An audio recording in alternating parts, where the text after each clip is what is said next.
मैं विनय कुमार गिरी एक बार फिर हाजिर हूं अपने YouTube चैनल निर्मल सी भक्ति को लेकर।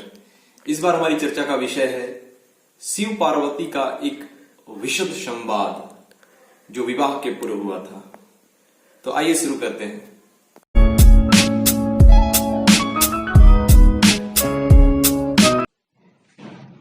हिमवान की पुत्री लोक पूजित शक्ति स्वरूपा पार्वती हिमालय के घर रहकर बढ़ने लगी।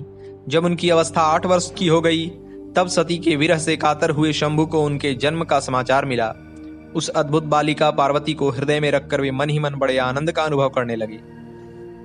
इसी बीच में लौकिक गति का आश्रय ले शंभु ने अपने मन को एकाग्र करने के लिए तप करने का विचार किया।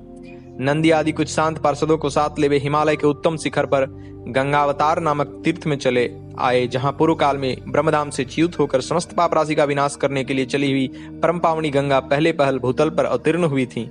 जितेंद्रिय हर ने वहीं रहकर तपस्या आरंभ की। इसी समय गिरिराज हिमवान उस औषधि बहुल शिखर पर भगवान शंकर का शुभागमन सुनकर उनके प्रति आदर की भावना से वहां आए। आकर सेवकों सहित गिरिराज ने भगवान रुद्र को प्रणाम किया, उनकी पूजा की और अत्यंत प्रसन्न हो हाथ जोड़कर उनका सुंदर स्तवन किया। फिर हिमालय ने कहा, प्रभु मेरे सौभाग्य का उदय हुआ है जो आप यहाँ पधारे हैं। आपने मुझे शनाथ कर दिया, आज मेरा जन्म सफल हो गया। महेश्वर आप मुझे अपना दास समझकर सेवा की आज्ञा दीजिए। महेश्वर ने कहा, शैलराज मैं तुम्हारे शिखर पर एकांत में तपस्या करने के लिए आया हूँ। तुम ऐसा प्रबंध करो जिससे कोई भी मेरे निकट न आ सके। यह सुनकर गिरिराज ने कहा, महेश्वर आज मैं अपने को देवराज इंद्र से भी अधिक भाग्यवान मानता हूँ, क्योंकि सेवकों सहित आपने यहाँ आकर मुझे अनुग्रह का भागी बना दिया। देवेश आप स्वतंत्र हैं, यहाँ बिना किसी विघ्न बाधा के उत्तम तपस्या कीजिए। ऐसा कहकर गिरिराज हिमालय तुरंत अपने घर को लौट आए। उन्होंने अपनी प्रिया मेना को बड़े आदर से वह सारा वृतांत कह सुनाया। तत्पश्चात शैलराज ने अपने परिजनों तथा सेवकों को समझाया, आज से कोई भी गंगावतरण नामक स्थान में जो मेरे पृष्ठभाग में ही है मेरी आज्ञा मानकर न जाए।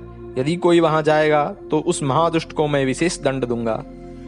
तदनंतर शैलराज हिमालय उत्तम फल फूल लेकर अपनी पुत्री के साथ हर्षपूर्वक भगवान हर के समीप गए। वहां जाकर उन्होंने ध्यान परायण त्रिलोकीनाथ शिव को प्रणाम किया और अपनी अद्भुत कन्या पार्वती को हृदय से उनकी सेवा में अर्पित कर दिया। उन्होंने विनती की, भगवान मेरी पुत्री आपकी सेवा को उत्सुक है, अतः आपके आराधन की इच्छा से मैं इसको साथ ले आया हूं।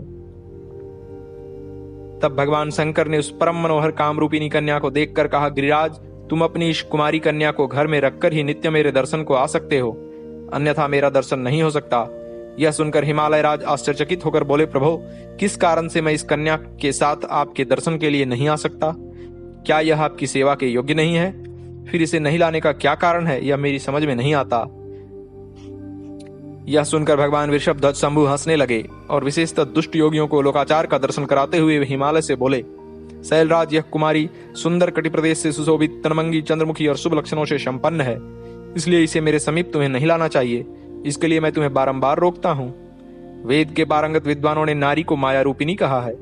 विशेषतः युवती स्त्री तो तपस्वी जनों के तप में विघ्न डालने वाली ही होती है। द्विश्रेष्ठ मैं तपस्वी योगी और सदा माया से निर्लिप्त रहने वाला हूँ। मुझे युवती स्त्री से क्या प्रयोजन है, इसलिए फिर मैं तुम्हें ऐसी बात नहीं कहनी चाहिए, क्योंकि तुम वेदोक्त धर्म में प्रवीण, ज्ञानियों में श्रेष्ठ और विद्वान हो।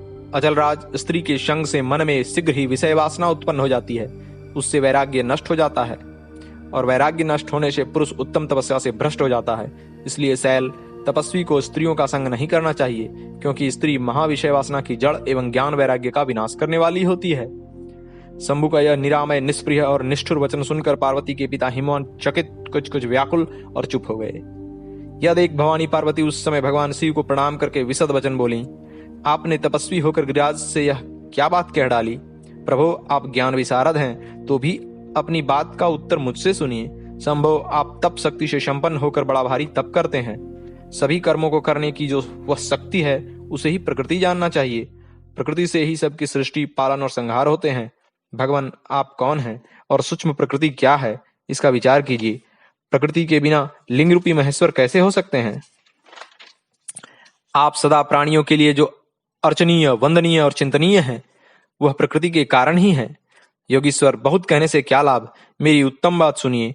मैं प्रकृति हूँ, आप पुरुष हैं, यह सत्य है, इसमें कोई संशय नहीं है। मेरे अनुग्रह से ही आप सगुण और साकार माने गए हैं। मेरे बिना तो आप निरीह हैं, कुछ भी नहीं कर सकते हैं।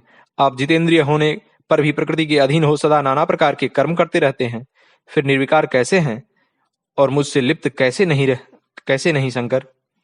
यदि आप प्रकृति से परे हैं और यदि आपका यह कथन सत्य है तो आपको मेरे समीप रहने पर भी डरना नहीं चाहिए।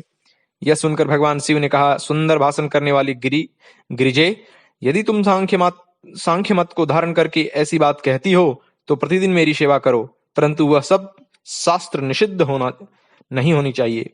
जो विचार करने से परस्पर अभिन्न सिद्ध होते हैं, उन्हीं शिवा और शिव ने सांख्य और वेदांत मत में स्थित हो जो कल्याणदायक संवाद किया, वह सर्वदा सुख देने वाला है। ओम नमः शिवाय।